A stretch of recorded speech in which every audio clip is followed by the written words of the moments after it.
people ask me, Mike, what was the most exciting play of your career?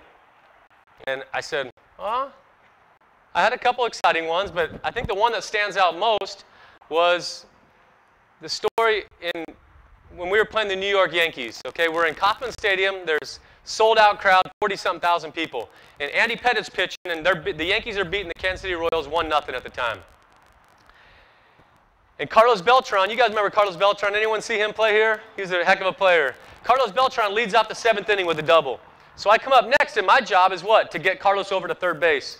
So I stay inside the ball, and I'm trying to hit a ground ball to the right side, and end up hitting a double to the right center field gap. So Carlos Beltran scores, I go to second base, nobody out, and the crowd's going bananas because we're playing the big, mighty Yankees.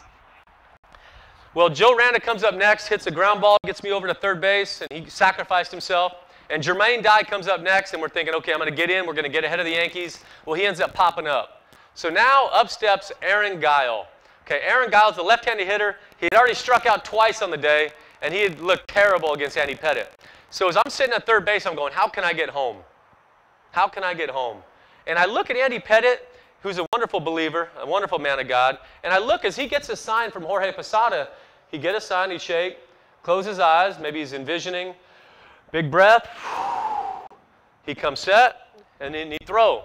Well, granted, guys, I'm a white kid, not fast. I had 50 stolen bases in 16 years in the big league, so averaging about 3 a year, so not great. But I look at my third base coach, and I said to Rich Dower, who played for the Orioles for many years, I said, Richie, I think I can steal home here. And Richie looks at me like I was crazy.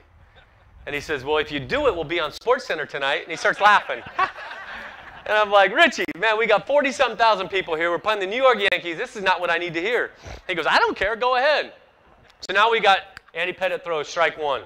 So now I want the approval of my manager. So I look in the dugout. I'm trying to get a hold of Tony Pena, and he's not seeing me. Strike two.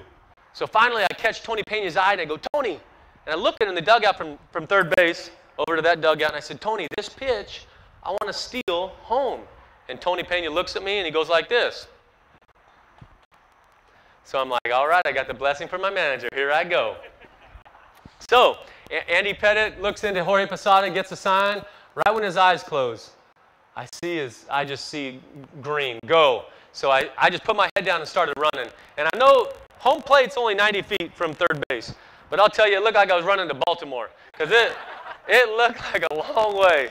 So I'm running, and I hear Derek Jeter at shortstop and Scott Brocious at third base yelling, he's going, he's going, he's going. And I slide into home plate, and Jorge Posada gets the tag and slaps me on the knee. And the umpire yells, safe, and the Royals take a 2-1 lead. Well, I run into the dugout, and my teammates went crazy because I'm not expecting to steal home, guys. You guys know that. So the greatest part of it is, Paul Bird's in there, and Jermaine Dye, and Johnny Damon, and Beltran, they're going crazy. But the greatest part of the story was this.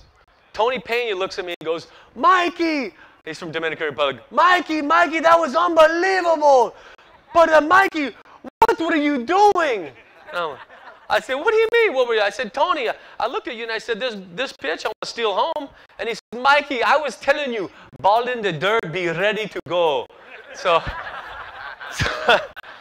the greatest play of my career, the most exciting, was a complete fluke. But the message of that story is, you know what? It doesn't matter how you get home. It doesn't matter if you're in a position where you should never make it home. But God is calling you to come home. He's calling you tonight to become a saint. Whether you're a little girl up there on daddy's lap or a grandpa with his grandkids out here, God wants you to embrace the fact that you are a child of God and you are a saint.